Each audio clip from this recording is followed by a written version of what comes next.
ইউনূস সাহেব তো নিজের মুখে বলেছেন এই দলটা করার ক্ষেত্রে উনি উৎসাহ দিয়েছেন, বলেন নাই উনি বলেছেন তো। তো এটা বলার পরে ইউনূস সাহেবরা নিরপেক্ষ থাকে রে ভাই। আমি তো মনে করি ডক্টর ইউনূস আমাদের দেশে যে আগামী যে নির্বাচনটা হবে, যে জাতীয় সংসদ নির্বাচন হবে, সেই নির্বাচন ইউনূস সরকারের অধীনে হওয়ার কোনো যুক্তি নাই। এবং ইউনূস সাহেব তো নিরপেক্ষতা হারিয়েছেন এবং উনার সেই নৈতিক অধিকারই নাই একটা নির্বাচন অনুষ্ঠানের, নাই। উনি দেখেন এত লোক হচ্ছে শিক্ষা, মানে আপনার স্টুডেন্টদের মধ্যে নাহিদ ইসলাম আসতেছে, আচ্ছা আসিফ মাহমুদকে আনে না কেন? আনে নাই কেন? ওনাদের এই স্টুডেন্টদেরকে ওই এলজিআরডি মিনিস্ট্রিটা থাকা দরকার, কারণ ওই মিনিস্ট্রি থাকলে পরে সারা দেশে তারা একটা প্রভাব বিস্তার করতে পারবে। ভাই এই সমস্ত নাটক এই দেশের মানুষ বুঝে, খুব ভালোভাবে বুঝে।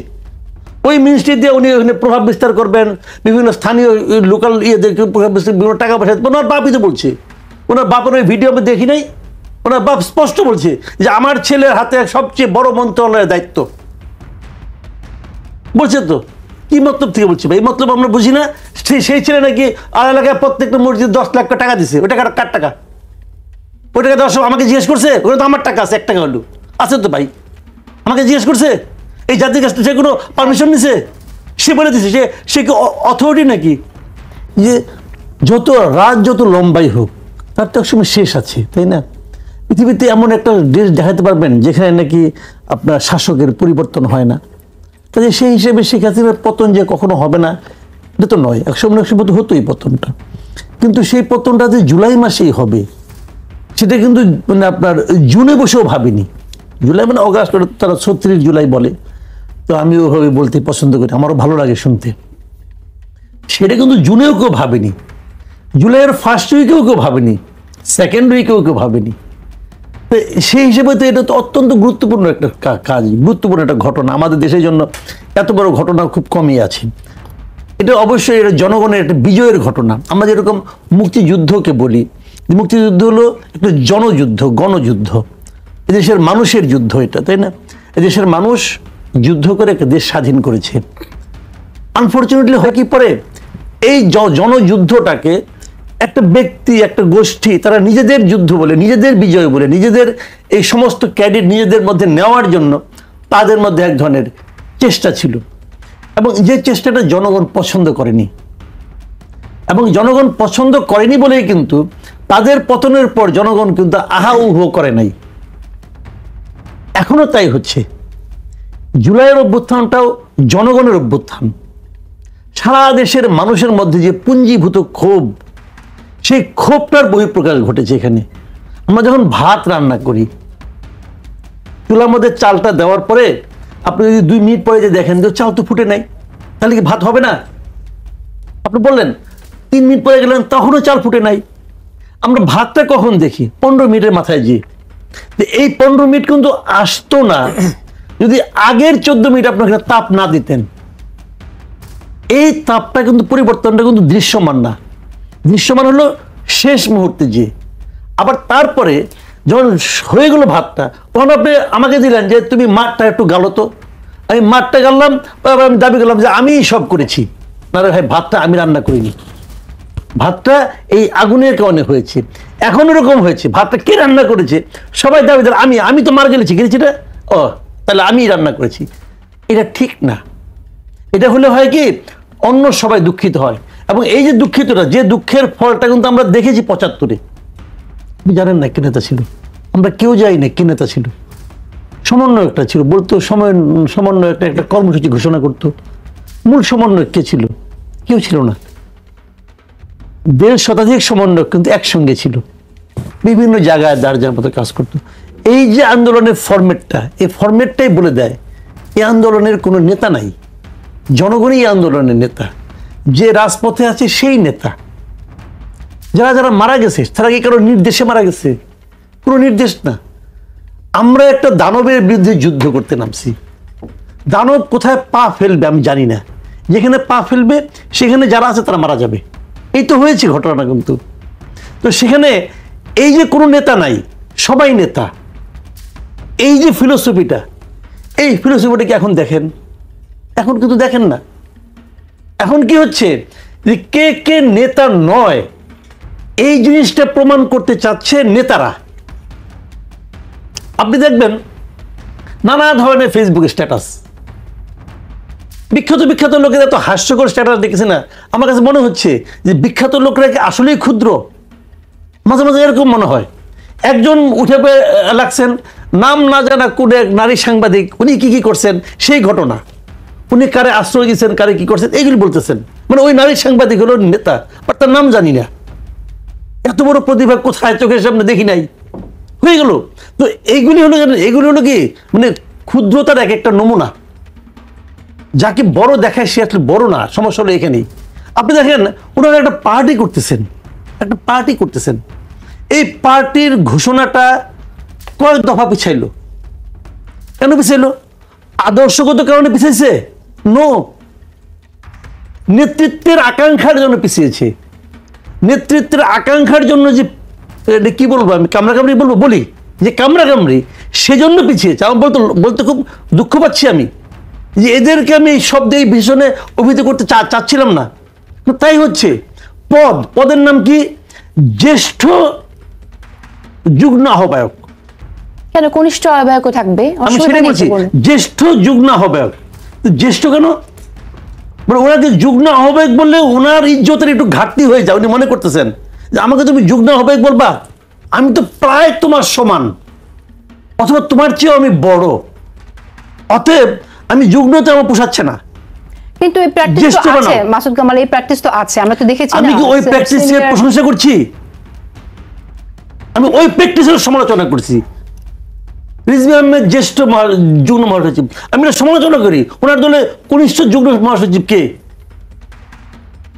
এই প্র্যাকটিসগুলি কেন? মানে কারোরই মন ভরে না, বলতেছে যে আমি তো আরো বড়, আমাকে আরো বেশি বলা হচ্ছে না কেন? জ্যেষ্ঠ যুগ্ম সদস্য সচিব মানেটা কি? তাইকে জায়গা দিতে হবে ওই জায়গায়। মানে সবাই নেতা হতে চাচ্ছেন, কারণটা কি জানেন? এরা কোনো মানে যথাযথ পদ্ধতির প্রক্রিয়ার মাধ্যমে তারা আসে নাই। That is the main problem. হঠাৎ করে আরো হয়ে গেছে। এই জিনিসগুলো যেন সম্পূর্ণভাবে দায়ী, আমি আগেও বলেছি এখনো বলি, এই বিষয়গুলো যেন সম্পূর্ণভাবে দায়ী হলো এই সরকার। কিভাবে সরকার? তারা করছে কি, প্রথম দিনে তারা যে ব্লান্ডারটা করছে, সে 2 জন স্টুডেন্টকে মন্ত্রী বানাই দিছে। বানাই দেওয়ার মাধ্যমে কি হয়েছে? সমস্ত স্টুডেন্টদের মধ্যে লোভ ঢুকাই দিছে। এটা ক্ষমতার লোভ, অর্থের লোভ, পাওয়ারের লোভ ঢুকাই দিছে। তাহলে তো আমিও তো হইতে পারতাম। প্রথম দিনই স্টুডেন্টরা ভাবতেছে, আমার সঙ্গে প্রথম দিনই আলাপ হয়েছে একটা বেসরকারি বিশ্ববিদ্যালয়ের একটা সমন্বয়কের সঙ্গে। আমি একটা টকশো ছিলাম, তখন নামগুলি ঘোষণা করতেছিল, ওই লাইভে আমি ছিলাম। ওখানে আমার সঙ্গে একটা বেসরকারি বিশ্ববিদ্যালয়ের সমন্বয়ক ছিল। ওনার মন টন খুব খারাপ। আমি বললাম কেন?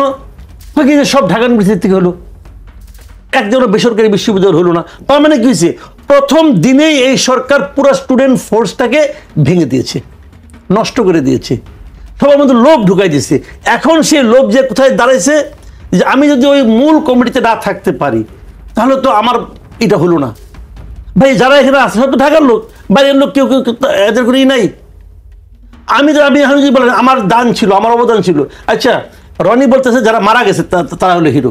ওকে, তারা যদি হিরো হয়, যারা আহত হয়েছে তারাও হিরো।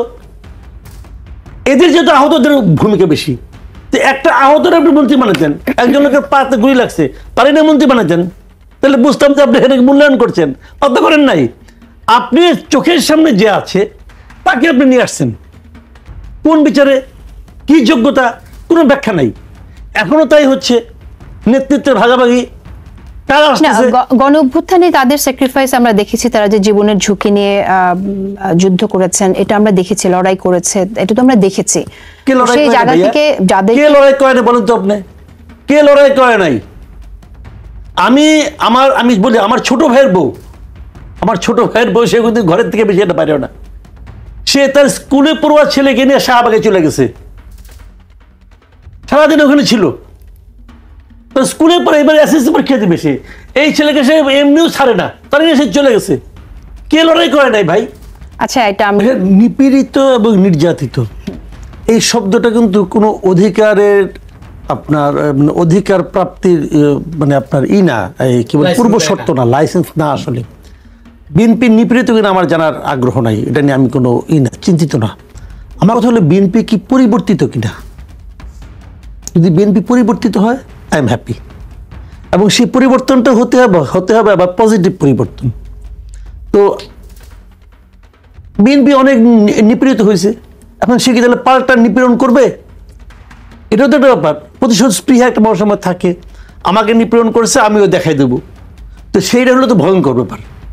আমরা সাধারণ মানুষের দেখেন, সাধারণ মানুষ কিন্তু বিএনপি আওয়ামী লীগ বুঝে না, তারা বুঝে জিনিসটা যে ভাই আমি শান্তিতে থাকতে চাই, আমি আমার সন্তানকে একটা মানে ফেয়ার কম্পিটিশনের মধ্যে দেখতে চাই। আমি নিজে আমার বাড়িতে কি আপনি চাল দিয়ে আসবেন, যত ভালো গভর্নমেন্টই হোক, সে কি আমার বাড়িতে রান্না করে দিয়ে আসবে? আমার খাওয়াটা আমিই খাবো। আমার খালি একটাই কথা, সরকারের কাছে আমার একটাই চাওয়া যে আমার কাজটা আমিই করবো, আপনি আমাকে ডিস্টার্ব করেন না।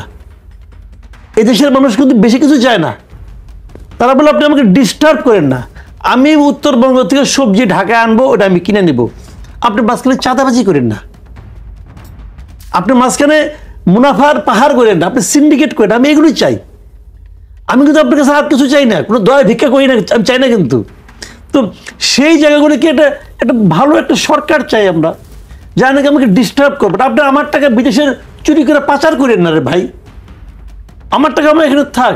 আগে সরকার কি করছে, সরকার নিজে পাচার কর্মে লিপ্ত হয়ে গেছে না। এখন সমস্যাটা হলো কি, এখন যে ন্যারেটিভটা হচ্ছে জিনিসটা, এটা হলো আমরা কি দেখতেছি বলেন তো? আপনি যান না গ্রামে, যান গ্রামে যে জিজ্ঞাসা করেন চাঁদাবাজি থামছে কিনা, থামে নাই। তাহলে চাঁদাবাজি আওয়ামী লীগ করে? আওয়ামী লীগ তো নাই। কারণ বাজারে যান, কারণ বাজারে আমরা পড়ছি পত্রিকায় যে প্রতি রাতে নাকি 1 কোটি টাকা করে স্বরাষ্ট্রমন্ত্রীকে দিতে হতো, এই জন্য জিনিসপত্রের দাম বেশি হতো। এখন তো জিনিসপত্রের দাম কমে না, তাহলে 1 কোটি টাকা না উঠলে কি 1 কোটি টাকা বেশি উঠে নাকি 1 কোটির কাছাকাছি কিছু একটা উঠে? এটা কই যায়, এটা কই যায়? তো এখন সিন্ডিকেট ভাঙার দায়িত্ব তো সরকারের, সেই জায়গা থেকে সরকার ব্যর্থ হয়েছে। ব্যর্থ হবে না কেন? সিন্ডিকেট ভাঙার দায়িত্ব যাকে দিছে সেই তো সিন্ডিকেটের ইয়ার দোস্ত। হিসাব তো বেশ সহজ।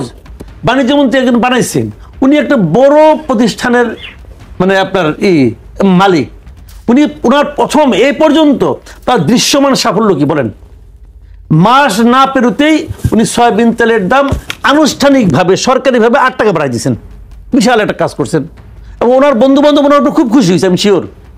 এখন উনি তো আমার বন্ধু না, আমি তো ওনাকে আমার বন্ধু মনে করি না রে ভাই, এখানে হলো প্রবলেমটা। এবং এই সরকারের, আপনি আমাকে একটা কথা বলেন, এই সরকারের কোন উপদেষ্টাকে আমি আমার উপদেষ্টা মনে করি, আমার লোক মনে করি বলেন তো আপনি? যারা আন্দোলন করে, যারা মাঠে ছিল, এদেরকে বলেন। যারাই মাঠে ছিল, এদেরকে একজন আন্দোলনকারীকে যদি আপনি বলতেন যে তুমি ভালো মতো আন্দোলনটা করো, তুমি যদি আন্দোলনটা ঠিকঠাক মতো করতে পারো, তাহলে না আমরা নূরজাহান বেগমকে নিয়ে স্বাস্থ্য উপদেষ্টা বানাবো। যে বলেন আপনাকে যদি ওখানে যে পিটাইতো, এবারে নূরজাহান বেগমটা কে, এরা আমার স্বাস্থ্য উপদেষ্টা বানাইতে হবে কেন? এই স্বাস্থ্যের কি বুঝে? তারা তো বানিয়ে রাখছেন, ঘাড়ের উপরে উঠে রাখছেন তারে। আপনি প্রমাণ করতে যাচ্ছেন যে সেই লোকে সবচেয়ে বেস্ট, কারণ উনি নিজে রোগাক্রান্ত, অতএব উনি স্বাস্থ্য ভালো বুঝেন। বলতেছেন তো ভাই, আপনি চালাচ্ছেন তো, কাজে এদের কাছ থেকে আপনি কি আশা করেন?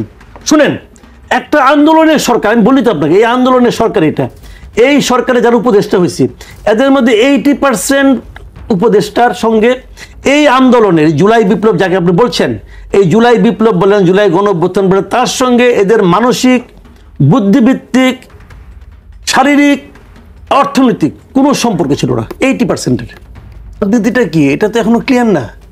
এরাও তো এখন পর্যন্ত বলে নাই কিন্তু কি রাজনীতি। আমি এদের কোনো রাজনীতি কিন্তু এখনো দেখতে পাচ্ছি না। এরা খালি বলে যে জুলাইয়ের চেতনা থেকে তারা দেশ গড়বে না কি করবে, এগুলো বলে আর কি। আমি একটা কথা, বেসিক কথা বলি আপনাকে, শুনেন ভাই, এই রাজনৈতিক দল নিয়ে আমি এই মুহূর্তে খুব একটা আশাবাদী না, একদম সিম্পল, খুব একটা আশাবাদী না। তাদের একমাত্র যোগ্যতা হলো তারা হাসিনাকে নামাই দিচ্ছে। এখন পর্যন্ত দৃশ্যমান একমাত্র যোগ্যতা তারা দাবি করে, তারা যেটা দাবি করে, তারা হাসিনাকে নামাইছে। আমরা নামাইতে পারছি, পলিটিক্যাল পার্টিগুলো পারে নাই, আমরা পায়ে ফেলেছি, এর যে যোগ্যতা। তো যদি তাদের এই যোগ্যতাটাকে আমি গ্রহণও করি, যদি গ্রহণও করি, তারপরেও এই রাজনৈতিক দলকে নিয়ে আশাবাদী না। এই কারণে আশাবাদী না, আমি আপনাকে একটা সহজ উদাহরণ দিয়ে বলি। ভবন ভাঙার যারা কারিগর, তারা কিন্তু ভবন গড়ার কারিগর না, এটা মাথায় রেখেন। ভবন ভাঙা সহজ, আর একটা ভবন ওখানে দাঁড় করানো, ওর চেয়ে ভালো ভবন অথবা ওইরকম ভবনই আর একটা দাঁড় করা দেন, তারা পারবে না। দুই কারিগর। আপনি ভাঙতে পেরেছেন, এটা কোনো যোগ্যতাই না। আপনি এদেরকে নামাইতে পারছেন, এটা কোনো যোগ্যতাই না রে ভাই। এই যোগ্যতার উপর যাদের একমাত্র পুঁজি, তাদের একমাত্র পুঁজি কিন্তু এটাই, তারা দাবি করে যে আমরা করেছি। যেটা নাকি ওই দাবির সঙ্গে আমি একমত না। প্রেক্ষাপটে এটা তো অনেক বড় পুঁজি হওয়ার কথা না, আমি তো আগেই বললাম। এটা তো অনেক বড় একটা শুনেন, কাজ। আমি তো আগেই বললাম যে আপনি ওই যে ইয়ের এখানে র্যাঙ্ক ভবন ভাঙছিল না একটা, 12 না 14 বিল্ডিং ছিল, ভাঙছিল। বিজয় সরণি। হ্যাঁ, রাজমিস্ত্রিরা ভাঙছে, বেরিয়ে বেরিয়ে ভাঙছে। উনি কোনো আর্কিটেক্ট ছিল না। ওই বিল্ডিং বানাতে গেলে আর্কিটেক্ট লাগবে। এটা সহজ কথা রে ভাই, বানাইতে পারবেন না আপনি, বানানো আরেক জিনিস, ওটা আরেক সায়েন্স। এত সহজ না বলে তো বোঝা যাচ্ছে ওনারা কি করতেছেন এখন।